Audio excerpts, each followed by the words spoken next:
Hello every one. ഇന്ന് നമ്മുടെ ശ്രീലങ്കയിലെ ട്രക്കിങ്ങിൻ്റെ സെക്കൻഡ് ഡേ ആണ്. ഇന്നത്തെ നമ്മുടെ plan pekoe trail stage 14 and 15 cover ചെയ്യാന്നുള്ളതാണ്. ഇന്നത്തെ നമ്മുടെ യാത്ര സ്റ്റാർട്ട് ചെയ്യുന്നത് ഹപ്തേൽ ടൗണിൽ നിന്നാണ്.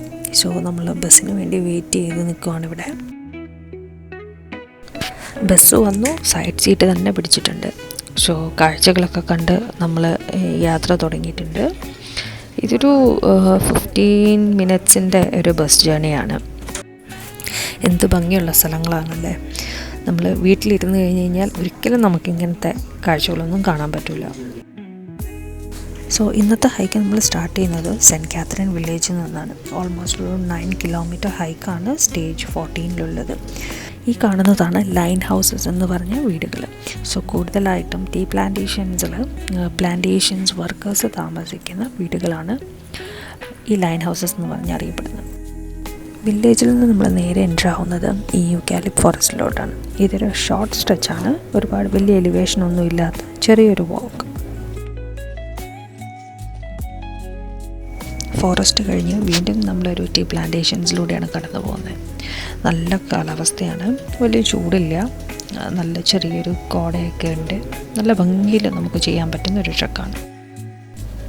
ഇവിടെ മുതൽ നമ്മുടെ ഡിസെൻഡിങ് തുടങ്ങി ഒരു സിക്സാഗ് ആയിട്ടുള്ള ഒരു ഡിസെൻഡിങ് ആണിത്.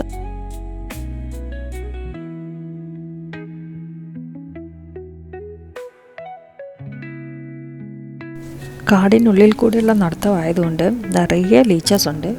ട്രക്കിങ്ങിന് വരുന്നവർ അതിനുള്ള പ്രിക്കോഷൻസ് ഒക്കെ ആയിട്ട് വരിക. സ്റ്റേജ് 14 എൻഡ് ചെയ്യുന്നത് മക്കുലേലയിലാണ്. ഇനി നമ്മൾ ഈ ഡിസെൻഡിങ് കഴിഞ്ഞ് നേരെ ഇറങ്ങുന്നത് ഒരു ഓൾഡ് ബ്രിട്ടീഷ് എൻജിനീയർഡ് എസ്റ്റേറ്റ് റോഡിൽ കൂടിയാണ്. ഈ estate road actually tea leaves transport ചെയ്യാനായിട്ട് ബിൽഡ് ചെയ്ത എസ്റ്റേറ്റ് റോഡാണ്.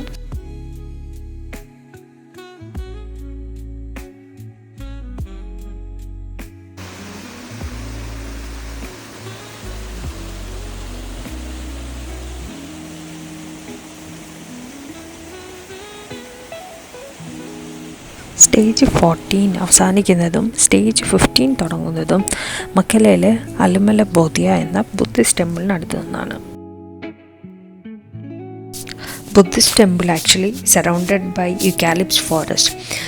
നമ്മൾ ട്രക്ക് ചെയ്യുന്നത് ഈ യൂക്കാലിപ്റ്റ് ഫോറസ്റ്റ് ത്രൂ ആണ്. നല്ല ഫോഗി ആയിട്ട് നല്ല തണുപ്പൊക്കെ ആയിട്ടായിരുന്നു നമ്മൾ ട്രക്ക് ചെയ്തപ്പോൾ ഉണ്ടായിരുന്നത്. എനിക്കൊരു ഫസ്റ്റ് ടൈമാണ് ഇങ്ങനൊരു എക്സ്പീരിയൻസ് ഉണ്ടായിരുന്നത്. ഭയങ്കര മാജിക്കലായിട്ടുള്ളൊരു അനുഭവമായിരുന്നു.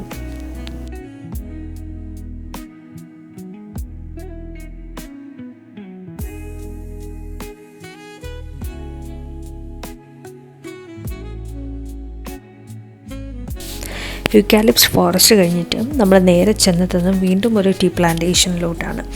ഇവിടെ വീണ്ടും എനിക്കൊരു ബുദ്ധിസ്റ്റ് സ്റ്റാച്ചു കാണാൻ പറ്റി. ഇതിൻ്റെ സൈഡിൽ ഒരു വ്യൂവിങ് പോയിൻ്റ് ഉണ്ട്.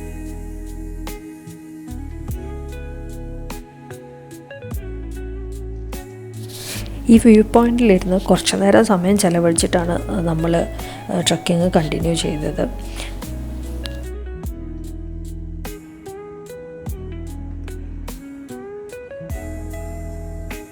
ഈ വ്യൂ പോയിൻറ്റിൽ നിന്ന് നമ്മൾ കുറച്ചും കൂടെ മുന്നോട്ട് പോയി 1 കിലോമീറ്റർ താഴെ പോയി കഴിഞ്ഞാൽ ദ ഫേമസ് എലാ റോക്കിൻ്റെ അടുത്തെത്തും. ഇതാണ് എലാ റോക്ക്. ഇവിടെ ഇത് ഒരു മേജർ വ്യൂ പോയിൻ്റാണ്. നമ്മൾ എലാ റോക്കിൻ്റെ ഇവിടെ നിന്ന് താഴോട്ട് ഇറങ്ങി നടക്കാൻ തുടങ്ങിയപ്പോൾ മുതൽ ഈ 2 പേര് നമുക്ക് വഴികാട്ടികളായിട്ട് നമ്മുടെ മുന്നേ നടക്കാൻ തുടങ്ങിയിട്ടുണ്ട്. നമ്മൾ കുറേ നേരം വഴി മാറുന്നതിനനുസരിച്ച് നമ്മുടെ പുറകെ ഇവർ വരുന്നുണ്ടായിരുന്നു.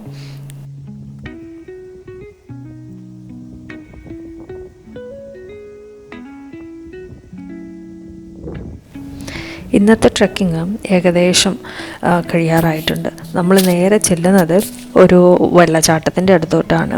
ഇപ്പോഴേ നമുക്ക് കേൾക്കാൻ പറ്റും വെള്ളം ഒഴുകുന്ന ഒച്ച.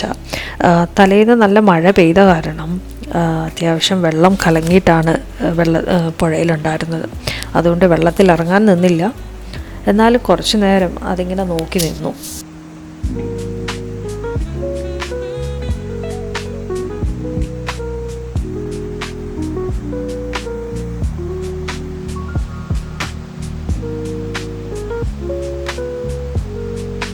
അങ്ങനെ ഇന്നത്തെ ഹൈക്ക് ചെന്നെത്തിയത് എലയിലാണ്. സോ ഹൈക്ക് കഴിഞ്ഞു, ഞാനൊന്ന് ഫ്രഷപ്പായി പുറത്തിറങ്ങിയപ്പോഴത്തേക്ക് മഴ പെയ്യാൻ തുടങ്ങി. എന്നാൽ പിന്നെ നല്ലൊരു എല്ലാ ടൗണൊന്ന് എക്സ്പ്ലോർ ചെയ്യാമെന്ന് വെച്ചു. ഈവനിങ് നൈറ്റ് ലൈഫ് എങ്ങനെയുണ്ടെന്ന് അറിയാനായിട്ട് ചുമ്മാ ഒന്ന് പുറത്തിറങ്ങി. അപ്പോൾ അത്രേ ഉള്ളൂ. ബൈ.